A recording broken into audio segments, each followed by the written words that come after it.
Bismillahirrahmanirrahim. Assalamualaikum warahmatullahi wabarakatuh. Perkenalkan, kami dari kelompok 2, saya sendiri Nur Anissa Ridwan, teman saya Isyra Samra dan Nur Nadita Safitra. Kami akan mempresentasikan penyakit epidemiologi yang menular. Adapun penyakit yang akan kami bawakan adalah kardiovaskular. Materi pertama akan dibawakan oleh saya sendiri. Penyakit kardiovaskular terjadi karena adanya gangguan pada jantung dan pembuluh darah. Penyakit jantung dan stroke merupakan dua penyakit kardiovaskular yang paling banyak dikenal. Namun ada juga penyakit kardiovaskular yang lain. Menurut data WHO, penyakit kardiovaskular menyebabkan 17,6 juta kematian setiap tahunnya. Pola hidup tidak sehat seperti terlalu banyak mengonsumsi makanan berlemak, tidak rutin berolahraga, kebiasaan merokok, dan konsumsi alkohol secara berlebihan merupakan faktor-faktor penyebab penyakit kardiovaskular.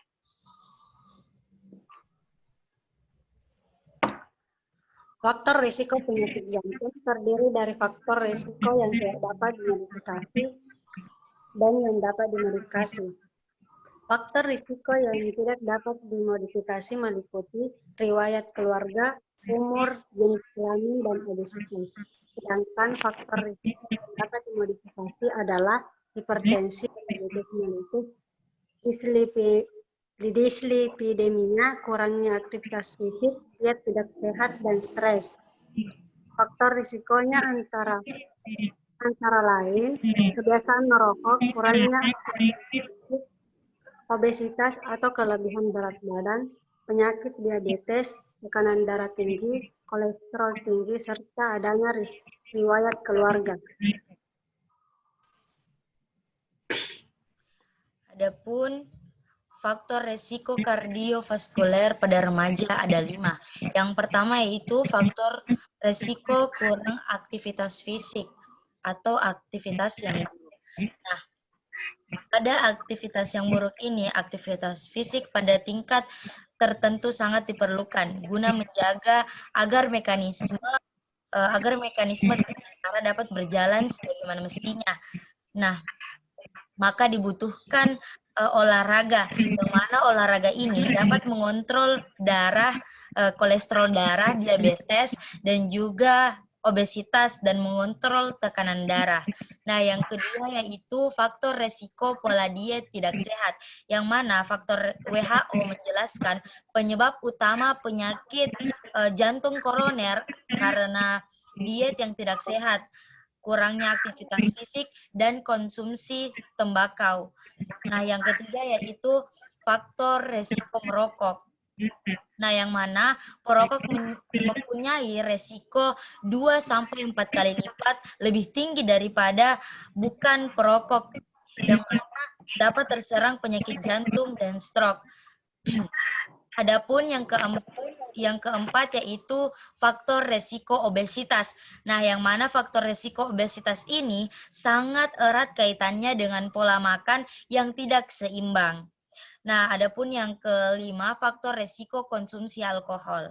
Faktor resiko konsumsi alkohol, status epidemiologi yang dilakukan terhadap beberapa orang telah diketahui bahwa konsumsi alkohol dengan dosis sedang dengan penurunan mortalitas penyakit kardiovaskuler, tetapi konsumsi alkohol tinggi berhubungan dengan peningkatan mortalitas kardiovaskuler. Peningkatan dosis alkohol dikaitkan dengan peningkatan mortalitas kardiovaskuler karena aritmia, yang mana aritmia, hipertensi sistematik, dan kardiomiopati dilatisi.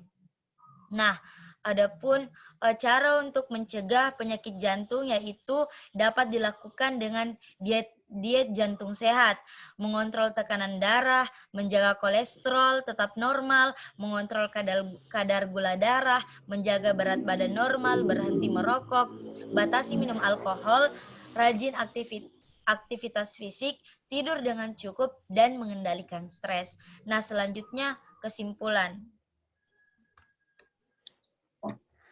Adapun kesimpulannya yaitu penyakit tidak menular seperti penyakit jantung koroner merupakan masalah kesehatan utama di negara maju dan negara berkembang.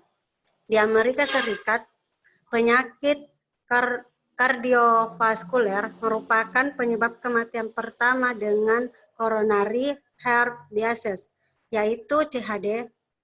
43,8% adalah penyebab utama kematian, diikuti dengan stroke 16,8%, hipertensi 9,4%, gagal jantung 9%, penyakit pada arteri 3,1%, dan PKP lainnya.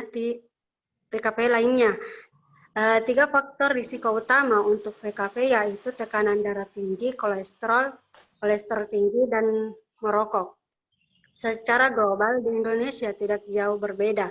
PKP juga merupakan penyebab kematian pertama, termasuk di NTB, walaupun masih di bawah angka prevalensi PKP di Indonesia kurang 1,5%.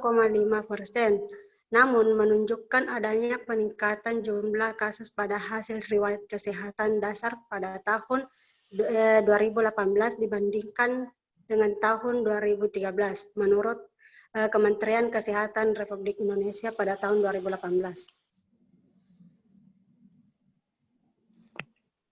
Baik, itulah tadi presentasi dari kelompok 2. Sekian dan terima kasih. Assalamualaikum warahmatullahi wabarakatuh. Waalaikumsalam warahmatullahi wabarakatuh.